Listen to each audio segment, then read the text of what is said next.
Hey, welcome to Lab, the podcast. I am super excited to be here with Christina Kruse, our director of the Lab Initiative.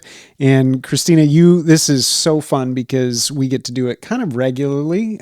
4 times this year, we set out time to get back together to talk about the Lab Initiative. And so that's what we're going to do today, and also a little bit of your story too, and just thinking about generosity and how do we think about stewardship and how does that create impact. But before we get into that, there's people who are new to the podcast. They're new to the conversation about the Lab Initiative and your position. Give us like the 100,000 foot view of your position and the Lab Initiative. What are we trying to accomplish? And why is it so exciting this year, some of the steps we've taken? Well, hello, everyone. Happy summer.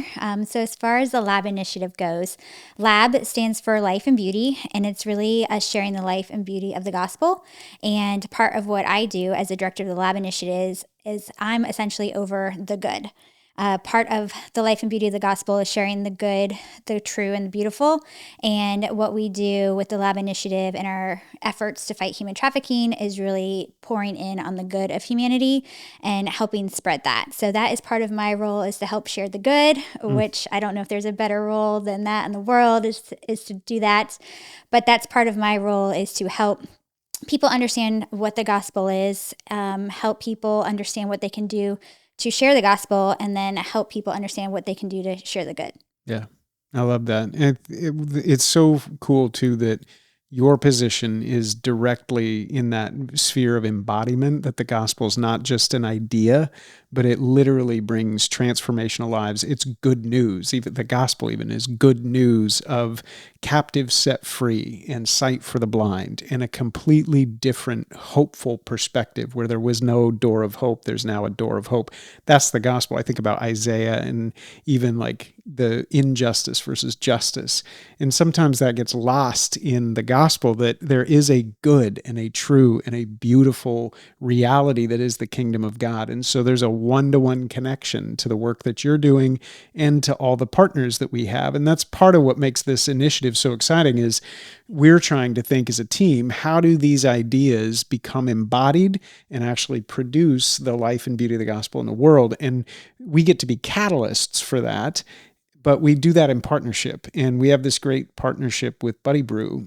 Just talk a little bit about why that's so exciting. It's kind of a model for what could be. Well, I love the partnership with Brew, and it came to fruition years before I met you all. So I really applaud the foresight you all had to even make this happen, and especially Dave and Susan Ward, who are the owners and founders of Brew. The fact that they were willing to partner with a ministry and a nonprofit and give a bit of their proceeds back is unbelievable. But there is a roast that was specifically designed in collaboration with the lab and Brew, and $3 from every bag sold goes to human trafficking efforts. And I think that that is such a beautiful thing, where commerce and good can meet, because it's something that we do in our daily lives. You know, some people really, I was reading some funny memes over the weekend. We had this little hurricane pass through, and people were posting like, I don't have power at my house. Where's the closest like coffee shop that's open? And it really, for some people, is like the only way they can start their day. So the fact that we have this relationship with Brew, and they're a Christian organization, Christian business in the Tampa area, and that they were willing to do that is just unbelievable. And now I have the fun task of drinking the coffee, but also sharing the beauty of what they're doing with everybody. Yeah. It's that consumer good, common good thing that you talked about. We come back to that all the time, but that's what's so exciting about this, is when we're all working together. Our partner, Oak Rock, and I'll let you talk a little bit about the work that Oak Rock is doing, but you have all these people created. You have Oak Rock, who's a national and international ministry. You have Heart Dance. You have all these different organizations that are doing their part for survivors, survivor care, education, enforcement, all these different ways to have direct action, I guess, around the issue. But then you have people who own coffee shops, or people who own auto dealerships, or people who are pastoring churches. And the connection, and this is what was found when, if you think about, or you go back to William Wilberforce and the Clapham sect, and there's been a ton of work, and I've benefited from people who have read and studied that work. And what was interesting is it was all the connections that were made in the Clapham sect. You had William Wilberforce, who was a champion for abolition and the abolition movement, but it was this network of people, and they call it a dense network, people who are working together in this dense network of coffee shop and law enforcement and survivor care and all of those different elements working together. That's how you produce long-term impact. And so again, shout out to Buddy Brew and to Dave and Susan as a business saying, okay, here's a daily consumer choice that people are making. And the power of this is, if you think of Publix stocks Buddy Brew, if this roast gets on the shelf and then 1,000 customers interact with that and make one consumer choice, you can see how quickly with Dave and Susan's generosity, you have $3 every time someone purchases a bag of that Freedom Roast. That is going directly passing through. And there's no resource that's retained administratively. That's just a pass through to go directly to the initiative. So we're still in the aspirational phases. So many of you who are buying the coffee and are now subscribing, thank you, because every time somebody listens to an episode like this and says, hey, I'll become a subscriber to the coffee and have it delivered, you can deliver it to your house in Seattle or San Diego, anywhere. You are helping to just add one bit of energy to that push that we're trying to make. So it's not just individuals, though. There are organizations right here in Tampa and elsewhere that are partnering. Talk about a little bit about how you've helped grow that, because that was something that before you, we were not doing. So I've also had some help this summer with a wonderful intern, Bella. So Bella has had a really great goal, and she's been reaching out to some local businesses to get businesses on board. And we've handed out lots of coffee to businesses that are, they can be large businesses, they can be small businesses. I think a lot of them have, maybe 25 people that we've kind of been reaching out to, and she's had really great results with that. And then we have a lot of great community partners with churches, First Presbyterian, First Pres in Tampa. They were really the first one to jump at the opportunity. They were super smart. They were already serving Buddy Brew, and they were like, oh, we didn't even know this roast was available to us. We'd love to switch and make a bigger impact. So I think that is amazing. And then we have some other churches that I know are coming along. The summer can be kind of a hard season because the people you need to talk to are sometimes on vacation, but I know the fall and going into the winter are going to be wonderful months for new partnerships coming on. But yeah, we're really open to anyone who wants to serve coffee for their business, for their congregation, for like if they have a small group at their house, Bible study, anything, we're happy to help. And you can always reach out to us via the V3 homepage and get our emails. And we're happy to facilitate the coffee in any way we can. That's awesome.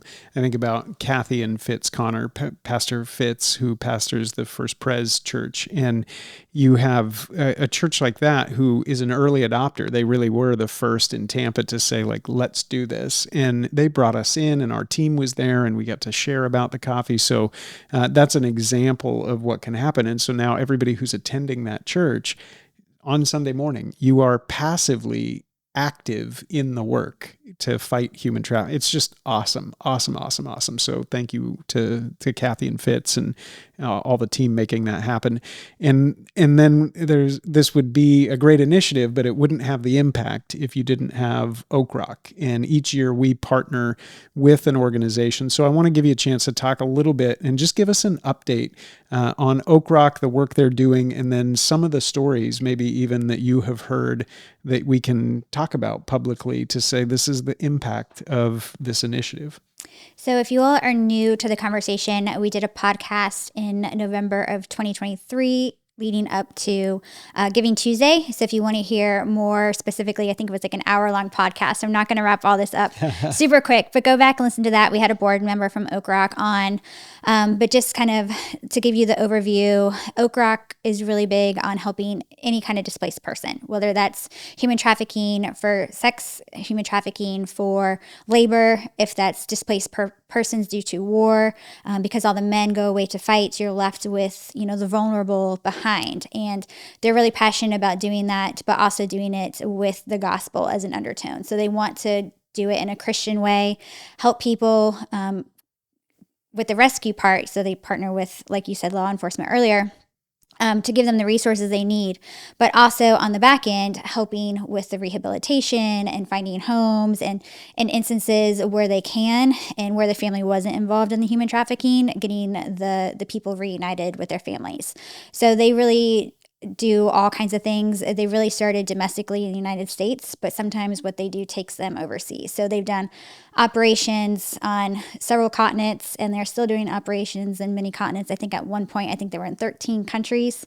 So, I mean, it's a big operation, and I don't think that was the intent from the beginning, but it just kind of snowballed. When you do one thing, and you get asked to do another and another, it is kind of hard to say no. So at this point, I think things have snowballed, and they're like, well, we're just gonna, if someone asks, we're just gonna see what we can do, which I think is really, really beautiful, to be able to have a vision but go with like where God is taking you as well. Yeah, it's been cool to get to know too, that that's a personal relationship that we had with, and now Oak Rock and this board member that was on, and to see their passion to say that the work is heavy lifting. I mean, the people who are doing this work around the world are on the front lines, whether it's displaced persons because of conflict or trafficking for labor, trafficking for sex. Those are hard spaces to be in. And it's really, I think, amazing to see that they are in those spaces at the same time explicitly representing the gospel hope. And that's why they're there. And they're unapologetic about that's why they're there. And I love that. We saw that when we made the contribution early on to law enforcement here when the Super Bowl was going to be played in Tampa. We got to stand in a room with 100 or plus law enforcement officers and investigators who were going to be doing this work. And we got to share our why and say, we're here because we believe in freedom for captives. That's why. And it's the gospel behind it. So why wouldn't we be here? So Oak Rock is in that 13 continents or 13 different places all over the country or all over the world, but also in this country.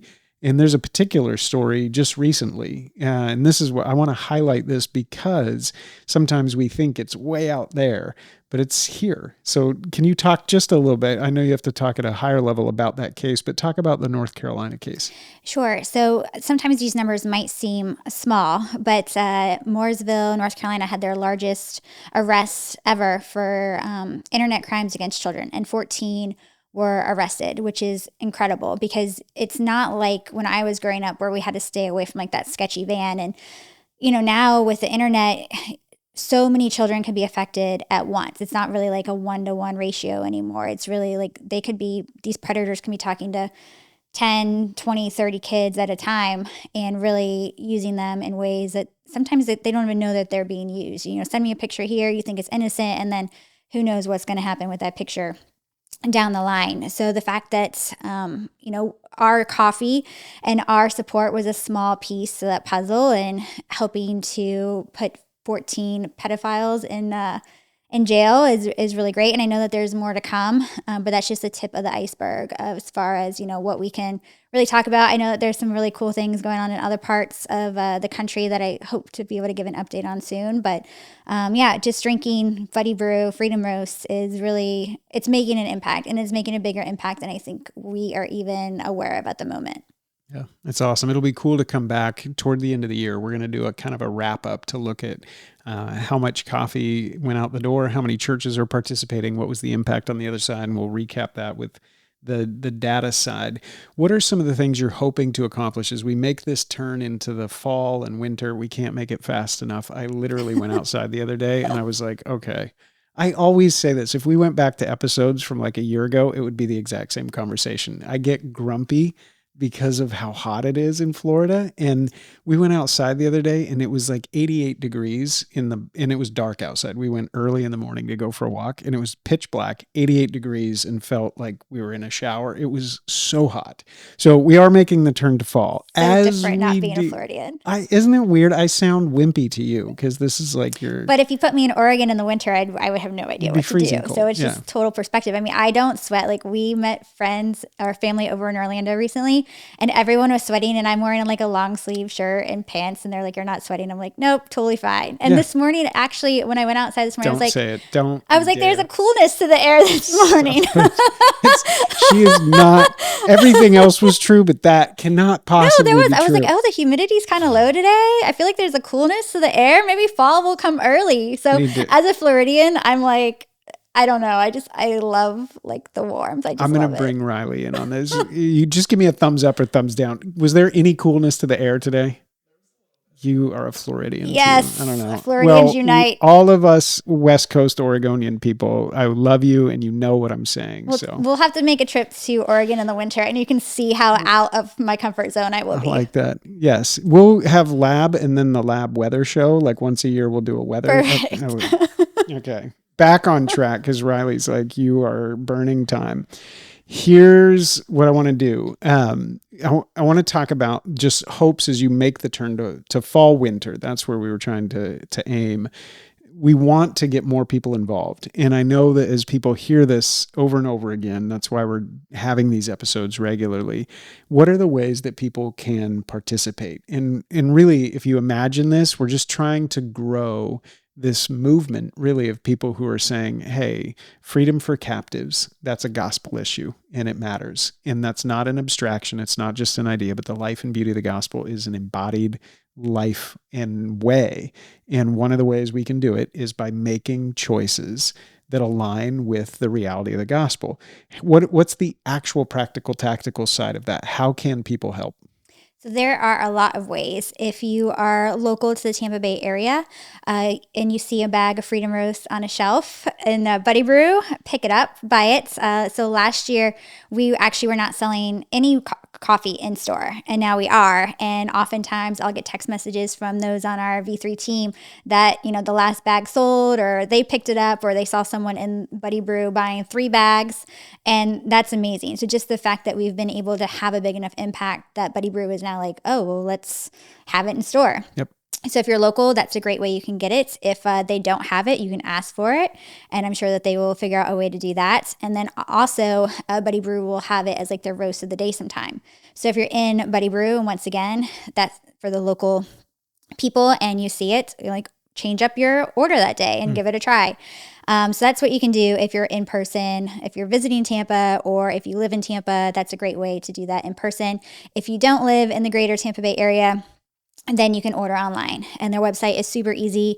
You can order bags, and like you said earlier, you can ship them all over. So if you want to order them as a gift, I know for back to school, you might have some kids going to college who would love to get a package of Buddy Brew to their dorm. I'm sure they'll make friends really quickly with that. So it can be shipped anywhere. You can do individual shipments, or you can also do subscriptions, which are great. So lots of different options for that. And then for those of you who are not coffee drinkers, that's okay too. You can just make a donation on our V3 webpage as well, and a direct lab initiative donation, and then 100% of those proceeds go to fight the lab initiative. There's no administrative overhead or anything. So, and then the last thing, or I guess the last 2 things, share it. If you love this podcast, share it with people. If you love Buddy Brew, make a post on my Facebook page, like as my header, I have like all the links and everything, and the QR code. So share it with people. And then the last thing, continue to pray for the lab initiative, pray for Buddy Brew, pray for Oak Rock, and then pray for all of those who are currently or formerly have been trafficked, that we can, really help repair their hearts through the gospel. Yeah. That's awesome. I love that. And I think it is cool to think that little by little, again, I love this about our consumer choices, that we can choose to partner with people we know, right? Like Dave and Susan built this thing. They started with one location with a passion for coffee and started roasting it. And their faith was a part of that. Brew good, do good. They wanted a company that was doing good and participating in the good. And we get to choose that. And every time then you wake up in the morning and brew some coffee, like that's the reality of the gospel at work in these ways. And I think we can't celebrate that enough. So thank you, thank you, thank you. As we think about that consumer choice, right? I want to be just upfront and learn a little bit, right?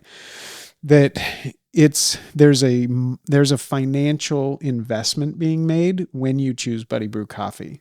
you are going to pay more for Freedom Roast than you will for Folgers. And it's better coffee. So there's a premium to that. And it's ethically sourced and sustainable and all these things that are important to the gospel as well. But it's premium coffee. And so you're making a choice whether you choose to purchase that coffee or make a donation. That's a stewardship conversation. And I want to learn from you a little bit. I've watched you and your family just be thoughtful with your time and your resource. And I'm curious how your faith impacts your view on stewardship. How does that look in your family? Do you all pray about the money that you make and how you're going to steward it? Just talk a little bit about the way your faith impacts the financial choices that you're making. I grew up in a church setting that we always passed the offering plate. Yep. So depending on what denomination you grew up in, that could have been something very normal to you. That could have been something very foreign to you. But from a young age, when you see a plate go around and people are putting money in it, you're kind of like, oh, what's that? And I think it raises questions and you want to ask. And I think that was really the start of it, is just seeing it, when you see it every Sunday and people are giving, some people are giving a lot, some people are giving a little, sometimes it's in an envelope and you have no idea what just got dropped in the plate. But I think that really started from a young age. And then as I grew up and got older and was able to make, my own decisions, a lot of times I really wanted to give back. And I know when you're a young kid, sometimes you don't have the monetary resources, but you have the time. So I think getting involved with organizations, whether it's through a church or another nonprofit, I think that was really, really big deal. Always involved with organizations like American Cancer Society, Really for Life, where you wanted to raise money. And you wanted that to be for good. So I think I was at a young age, because of things I was exposed to, I always equated like money does good and money's okay. Like it's not an evil thing. It's not a bad thing. It just provides options. And then as I got into my profession and got married, I was really fortunate. I married someone who had very similar values when it came to that. So we have in our household, we look at our budget and we want to give at least 10%. We try to give more than 10%, but we have it fit into our budget like as line items that 10% is, no matter what happens, like 10% is going to church, tithe, charitable organizations. And we want that to grow. We want to get to the point where, that's 20%, 30%, 40%. I mean, the more we can grow that, the better. I'm definitely a giver. So it's hard for me to stop. My husband's usually like, okay, like, like rein it in. Like we still have to eat. And I'm like, but so that is definitely like a big part of my heart, is I love to give. And I think it really just came from seeing all those examples when I was young. Yeah. I think that's so cool that you went back to childhood and how powerful that was in shaping your imagination as a kid. And churches have, because of technology, we can do it in so many ways now that old fashioned pass the plate isn't necessarily how we do it today. But what a beautiful thing. I remember that growing up, and it you think about it, you're touching resources and it's a part of worship. It's included in the worship service. Yeah, and it was communal. You were passing it from one to the other. And I remember one, I can't remember what church it was, but they had these like beautiful gold plate, like they were beautiful. And I was just like, this is just such a cool example of an offering, so I just loved that, like that part of like the church service. Yeah. It's really cool to think that is handed down generationally, and you guys embodying that. My kids are looking at you guys, and you represent like cool people who I'm the parent side that gets to shape and form and point to these things, but then they get to see other people who are living sacrificially with time and treasure. And they go, okay, I see it. Again, it's embodied. It's not these ideas in abstraction, and we're open and talking about it, right? And I think that's one of the things that I've learned with V3, that it used to be, I was more sheepish to talk about resource, but I've just seen the incredible joy that comes when we get to do something together. And we have a friend in Oregon, her name is Jamie Grove, and when we moved to Florida, she painted a painting for us, and it just said, "Us together." And that idea of us together has stuck with us. And we've seen it, that I think even scripture talks about, if you have the gift of generosity, like give. And as we participate, we can do wonderful things and impact in ways that we could never do it individually, but collectively, us together, we can do it. And it takes a Kathy and Fitz who have a church, and that church, it needs the energy and resource of those resources. And the lab initiative, it requires that, but it's just energy, and we get to choose where we direct that. So really cool. It's not always easy though. I'm curious if you have ever been through that struggle of saying, hey, we made this commitment to say 10%. And then you get there and you're like, that doesn't look possible, right? Like, have you faced that? And in those situations, how do you navigate that? How do you think about that? We've been doing it for a while, so I think we're pretty seasoned. And we also know that life has curveballs, so we kind of expect them every single month. So we're just like, whatever, it'll be fine. I'm definitely more of like the glass is half full, like God's got it kind of situation. My husband is very much like the planner, and it cracks me up. I'm like, we need to stop doing like budget forecasting, because every time we sit down and we're like, yes, we paid off this, we paid off this, and we could put more money there, something else happens. And I'm just like, no, we're not doing this anymore, because we're just going to put it in savings, and when things happen, it'll be there. But it's just funny how those kinds of things happen. So I think we're at a point now, and things are stable enough in our life that those kinds of things don't happen to us. But I know first starting out, it might have been, maybe it wasn't 10% yet. Maybe it was just 5%. Maybe it was just money off of a bonus, or maybe it was just, money off of this. So I think even starting small is a great place to start. If it's, $5 a week, I think it's not the amount that we give. And I can't remember the exact scripture, but I'm thinking about the story of the woman who gave everything she could. And essentially it was far less than the wealthy people who were there gave. And it's not like, it has to be a big sacrifice. So even if you make a lot of money, but you don't give enough, it's not sacrificial. So it has to be sacrificial to you. So if $5 a month hurts, like just know that $5 is being blessed. If you make more money and the $500 a month doesn't hurt, well, you might want to see if that's really sacrificial. So it's not necessarily a monetary amount. Yes, the church has put some parameters around it, but I think as humans we like a number to kind of aim for, but it's really like sacrificial giving. It has to feel like you gave up, and I think part of that is really beautiful, because you have to feel like you are relying on God to fill the gap. And I think that is really where the amount has to come from. It's okay, God, I don't know, I feel like I'm being led to do this, I don't know how it's going to come together, but I know it will. And I have countless examples from friends who've done those kinds of things. And like the next day they'll be like, so I got a check in the mail I wasn't expecting right after I gave this big donation. And I'm like, yeah, that happens. And one of the books that I know has helped me and a lot of my friends is The Blessed Life by Robert Morris. And it talks about that. Like, you can't outgive God. Like, the book is amazing with some of these stories. He kept giving things away, like vehicles. I mean, he was giving all kinds of things away, and he just kept getting stuff back tenfold. And he's like, I just can't outgive God. So it just has to be done joyfully. Yeah. That's also part of it. Like, it has to be done joyfully, and it has to be like a sacrifice. It can't just be like a no big deal. Like, it has to be done in faith. Yeah.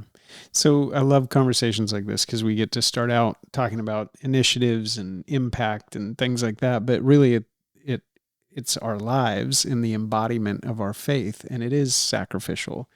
And the call is to sacrifice with joy and to live in the space that you were describing. Christina's describing this wonderful space of, I'm going to create dependency and a gap. Like, I'm going to live stewarding what I confess not to be mine, right? Like, everything I've given is God's, and then I'm going to release it in a way that keeps me dependent. I'm not going to, for a second, delude myself into thinking that, okay, cool, I've built up enough that I'm self-sufficient. And so living in that constant reality of, hey, God has provided for today, and there is enough, and there will be enough. I think about it. We were talking about it with some friends, and I was imagining, like, when you're at a restaurant, like a great restaurant with really attentive service, and if you have water or wine or soda or whatever it is, and you never touch it, you never drink it, it never goes away, then that waiter just passes you by, right? They'll walk around the table and they make sure that everybody's glass is full. But if you never drink yours, they never fill it back up. It just sits there, right? And there's that exchange of a good person who's saying, hey, I'm there to fill it up. But there's this beautiful interplay. Whereas you pour out, I will fill up, and you pour out and I fill up. And what's really the beauty in that is that I get to know the person who's filling the cup. And and that's faith, right? Is trust, that I've seen it so many times that check arrives in the mail, or that God provides, or that somebody meets a need, that then I just build a muscle of trust and generosity. It's beautiful, even in the hard seasons, even when it doesn't seem like it. How has generosity and stewardship kind of increased your faith? Would you say that you have grown specifically because you've tried to live this way? I think so. I definitely think it takes it is a muscle, so it does need to get stretched. So it's not like hitting the gym. Like if you haven't gone to the gym for like a few months, don't go like full bore the first day. Like, so I'm not saying like, do not take this podcast Close and out be your like, checking yeah, account. I'm donating everything in my bank because I heard it on this podcast. Like, no, that is not what we were telling you to do. But start small and really build that faith muscle, and then you take giant leaps. And I think with my husband and I being on the same page, I mean, we'll get emails or we'll hear stories, and we will be in separate places, and then we'll be like, hey, did you see that message or whatever? And he'll be like, yeah. I was like, okay, well, what were you thinking? Like, what number? And I can't tell you how many times we had the same number in mind, and it was like, this is the number we need to give. And it was like, oh, okay, well, that's what we give, regardless of if it makes sense or not. Like, if both of us, heard the Holy Spirit give us the same number, and even if it's like, if it hurts, if it's a sacrificial kind of giving, like we just do it. And I think every time we've done it, we've never missed it. Like we might have missed it in that moment, and we're like, oh boy, like I guess we're gonna have ramen later, but we've never missed it. Like God has always provided, and I think that's really the beauty of it. And it does take faith and patience, but it is worth it in the end. Yeah. I love that you talked about prayer too.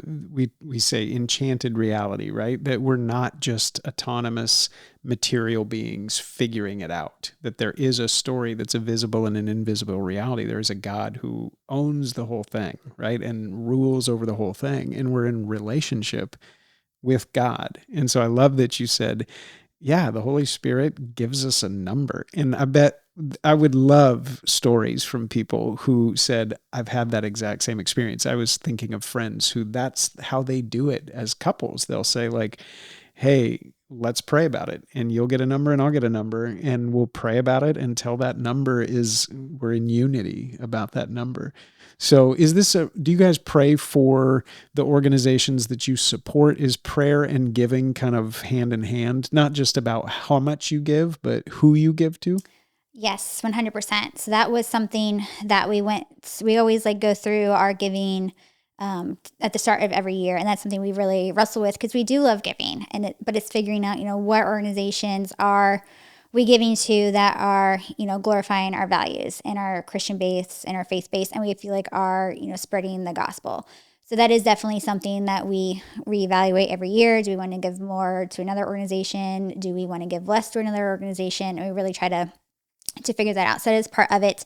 And then for me personally, we did, I guess my husband participated, but we started the year with a 21-day fast. And part of that fast was we wanted supernatural growth in the ministries that we support. So V3 and Oak Rock.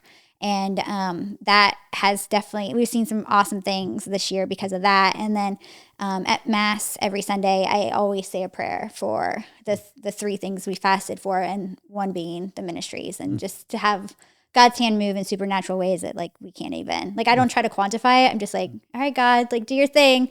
But yes, I always pray for you all. And I pray outside of Mass, but I do think that there's something beautiful when you like pray in a communal type setting. So cool to hear like a yes that you do pray. I think that's a great learning that we can do, is that treasure and heart, like right there, it's the same thing. So if we're putting investment towards fighting human trafficking or food insecurity. We just did an episode with someone who's working on that issue with food insecurity and trying to raise $1,000 just to start her initiative.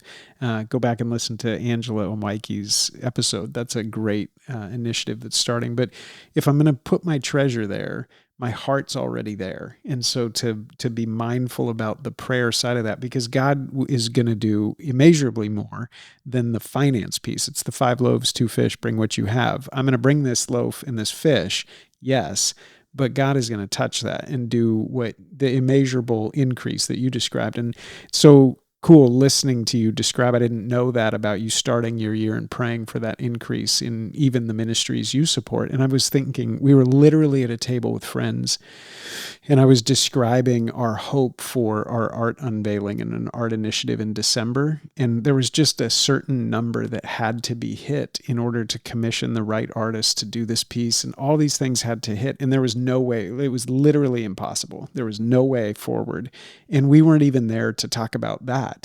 And all of a sudden, the husband just asked a particular question and turned around and was generous enough to say, I want to help with that. And that's that. It's a direct answer to prayer, right? Like without that, that was God answering a prayer that somebody prayed. And that's happening for us. It's happening for Oak Rock. It's happening for your churches locally. And so pray, pray, pray is the message. So I know we got to be careful with time. We're going to move to fall and winter. And we're hoping to continue to see more people subscribe to Buddy Brew and just get the coffee, Freedom Roast coffee. Where do they go on the website to get that? I know some people have asked me, like, I want to go find a subscription, but how do I make sure that it's Freedom Roast? So on buddybrew.com, you can just search for Freedom Roast, or you can go under the shop and the coffee, and then they have a subsection for coffees that do good. And they have a few in there that support local nonprofits, and in there you can find Freedom Roast. Okay. So it's pretty simple. And I think if you probably just did like a Google search or something for Freedom Roast, Buddy Brew would probably come up as well. But they make it super, super simple. If you can't find it, so you can always email me, Christina with a CH at vuvivo.com, and I'll help you out. Okay. Should they email you too? If I'm sure listening to this conversation, somebody might have said, like, I wonder if my church is serving Freedom Roast. And to be clear, it's not just Tampa churches. I mean, Buddy Brew is shipping coffee. So you could start this initiative in your church in Wyoming or Montana. So are you the best starting point if somebody is curious and wants to maybe link us or Buddy Brew with their church? Absolutely. So myself, or I would say Bella, is probably the first place to go.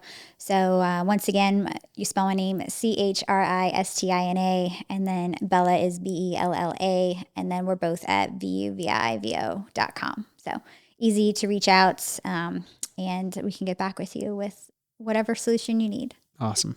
Well, thanks for letting us take a little bit of time just to hear your story too on stewardship and generosity. And I think, praying and making sure that you set a goal that this is a part of our life of faith is our finances. And hearing that from you is really, really encouraging. So thank you for that. Thanks for the work you're doing.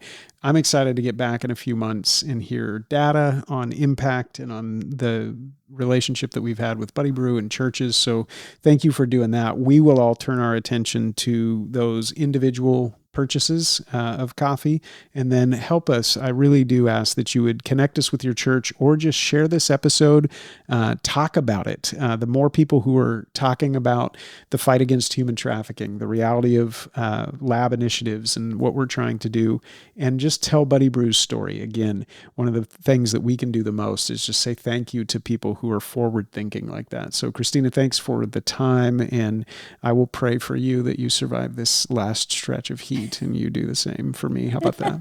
Sounds good. I also want to thank Buddy Brew. And when we're thinking about thanks to Christina for all your hard work, but I want to thank Buddy Brew and their tremendous investment from Dave and Susan. They are where we started this podcast. And so if you are listening to the podcast, we started way back in the day on Kennedy, Buddy Brew on Kennedy. That was our home base for Lab the Podcast. It's where we do our live podcasts. So go back and like and subscribe and make Lab the Podcast a part of your regular listening. That's first. But also we have an event coming coming up on August 22nd at that Buddy Brew location. So we'll be right back at Kennedy, Buddy Brew on Kennedy, August 22nd. And V3 is actually launching the first inaugural poetry release for V3's poet, Wendy Kiefer. Her poetry collection is called Alchemy of Praise. It's beautiful. It's literally gorgeous poetry in a collection of poems, and Wendy has curated something super special, and V3 has the privilege and honor of being her publisher. And so we're going to host a night at Buddy Brew, August 22nd at 6:30, right there, Buddy Brew on Kennedy. We're going to do a live podcast. Wendy will be there to sign her book, and for the first hard copy or in-person copies of the book will be available. So join us there. You can find all that information on our website, vuvivo.com, or follow us on Instagram and connect with us that way. But make sure to like and subscribe, listen to Lab the podcast, and come out. We met at a live podcast. Christina, careful, because you came to a live podcast. That's how you ended up connected with V3. Yep, so full circle. Yeah, isn't that awesome? Yeah, you were there for Jerry Root, and that was a great podcast. So come out on August 22nd. We'd love to see you live at Buddy Brew on Kennedy. Thanks again to them for hosting us, and you can kind of see where it all started. So we hope to see you there.